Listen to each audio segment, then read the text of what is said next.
2024 সালের এইচএসসি পরীক্ষার্থীদের জন্য ঢাকা মেট্রোপলিটন পুলিশের পক্ষ থেকে 14টি নির্দেশনা জারি করা হয়েছে, যেই নির্দেশনাগুলো তোমাদের পরীক্ষার সময় মেনে চলতে হবে। অর্থাৎ তোমরা সবাই জানো, যেহেতু তোমরা এসএসসি পরীক্ষা দিয়েছো, জেএসসি পরীক্ষা দিয়েছো, পরীক্ষার হলে তোমরা দেখেছো ওখানে পুলিশ পাহারা থাকে এবং সেই সম্পর্কিত পুলিশ কর্মকর্তারা তোমাদেরকে 14টি নির্দেশনা দিয়েছে, 14 দফা। সেগুলো তোমাদের সাথে আলোচনা করছি। ভিডিওটি একদম প্রথম থেকে শেষ পর্যন্ত দেখো, তাহলে তোমাদের উপকার হবে। প্রিয় শিক্ষার্থীরা, এখানে বলছে বৃহস্পতিবার 27 জুন দুপুর এইচএসসি পরীক্ষায় সুষ্ঠু ট্রাফিক ব্যবস্থাপনা সংক্রান্ত সংবাদ সম্মেলনে এমন নির্দেশনা তুলে ধরেন অতিরিক্ত পুলিশ কমিশনার মোহাম্মদ মুনিবুর রহমান। উনি কি বলেছেন? নির্দেশনাগুলো হলো, 1 হচ্ছে পরীক্ষার হলে রওনা দেওয়ার আগে অবশ্যই প্রয়োজনীয় কাগজপত্র ও কলম সঙ্গে নিতে হবে। 2 পরীক্ষা শুরুর আগের দিন কেন্দ্রের অবস্থান ভালো করে জেনে নিতে হবে এবং বাসা থেকে কোন রুটে যেতে হবে তা পরিষ্কার ধারণা থাকতে হবে। নাম্বার 3 পরীক্ষা শুরুর আগে কেন্দ্রে উপস্থিত হওয়ার জন্য পরীক্ষার্থী অভিভাবকদের সড়ক মহাসড়কের যানজটের বিষয়টি মাথায় রেখে পর্যাপ্ত সময় নিয়ে বাসা থেকে বের হতে হবে। নাম্বার 4 বাসা থেকে এমনভাবে বের হতে হবে যেন ন্যূনতম 30 মিনিট আগে পরীক্ষার কেন্দ্রে পৌঁছানো যায়। নাম্বার 5 যেসব সড়ক পারাপারে রেল ক্রসিং আছে তা বিবেচনা করে বাসা থেকে সময় নিয়ে রওনা দেওয়া জরুরি।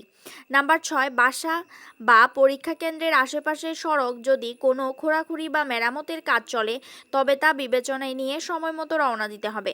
নাম্বার 7 পরীক্ষার্থী অভিভাবকদের সাবধানতা অবলম্বন করে যানবাহনে চলাচলের অনুরোধ করা হয়েছে নির্দেশনায়। 8 নাম্বার কোনো অবস্থাতেই গণপরিবহনে ঝুলে ঝুঁকিপূর্ণভাবে পরীক্ষা কেন্দ্রে আসা যাওয়া না করতে বলা হয়েছে ডিএমপির পক্ষ থেকে। 9 নাম্বার যেসব পরীক্ষার্থী মোটরসাইকেলে পরীক্ষা কেন্দ্রে গমন করবেন তারা অবশ্যই নিরাপত্তাজনিত কারণে হেলমেট পরবেন। নাম্বার 10 পরীক্ষা কেন্দ্রের আগত পরীক্ষার্থীরা যানজট বা কোনো অনাকাঙ্ক্ষিত সমস্যার সম্মুখীন হলে কর্তব্যরত ট্রাফিক পুলিশের সহযোগিতা নেওয়ার জন্য অনুরোধ করা হলো। নাম্বার 11 ঝুঁকি নিয়ে রাস্তা পারাপার থেকে বিরত থাকুন, প্রয়োজনে ফুটওভার ব্রিজ ব্যবহার করুন, পুলিশের সহায়তা নিন। নাম্বার 12 রাস্তা পারাপারে জেব্রা ক্রসিং থাকলে তা ব্যবহারের অনুরোধ করা হয়েছে। নাম্বার 13 পরীক্ষা কেন্দ্রের আশেপাশে অযাচিত পার্কিং না করে অভিভাবক বা পরীক্ষার্থীদের ব্যবহৃত যানবাহন পরীক্ষা কেন্দ্র হতে দূরে নিরাপদ স্থানে পার্কিংয়ের অনুরোধ করা হয়েছে। নাম্বার 14 পরীক্ষার্থী অভিভাবকরা পরীক্ষা কেন্দ্রের সামনের সড়কে দাঁড়িয়ে গেলে যানবাহনের চলাচলে প্রতিবন্ধকতা সৃষ্টি হয়, ফলে অন্য পরীক্ষার্থীদের কেন্দ্রে পৌঁছাতে দেরি হয়। তাই পরীক্ষার্থী অভিভাবকদের কেন্দ্রের সামনের প্রধান গেটে ও রাস্তায় না দাঁড়িয়ে ফুটপাতে দাঁড়ানোর জন্য অনুরোধ করা হয়েছে।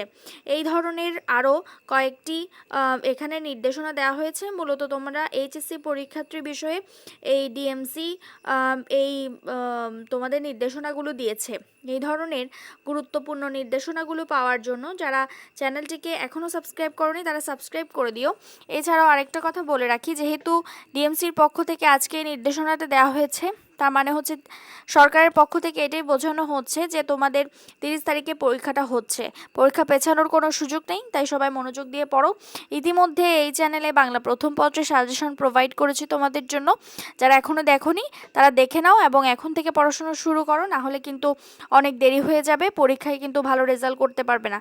আর যারা এখনও অবহেলা করছো তারা নিশ্চিত পরীক্ষায় ফেল করবা, এটা আমি বলছি, এটা তোমরা পরীক্ষার পর মিলাই নিও।